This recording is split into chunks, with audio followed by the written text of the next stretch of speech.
The discrimination that occurs against Native Americans, that discrimination matters on a nationwide scale. In a case out of Arkansas, the 8th Circuit said that in instances of voter discrimination, only the DOJ can bring cases under the Voting Rights Act. And recently in a case brought by tribes, the 8th Circuit cut off all avenues for private plaintiffs to bring those cases. Individual plaintiffs are the ones that have been bringing voting rights claims since the very beginning. Because out of the 182 cases that were brought over the last 40 years, only 15 of those were brought by the Department of Justice. So really, it's been private plaintiffs and tribes that have been bringing these cases all along.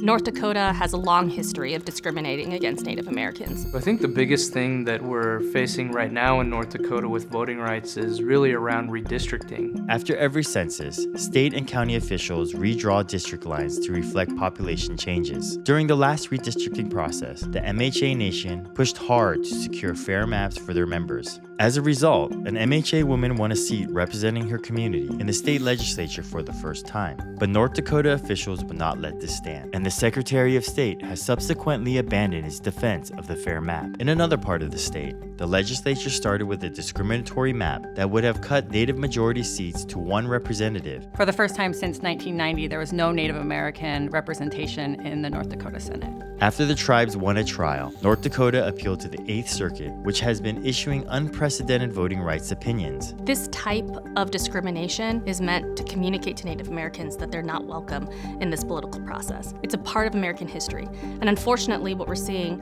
is an attack on the Voting Rights Act to keep Native Americans and to keep minority voters from being able to exercise their rights.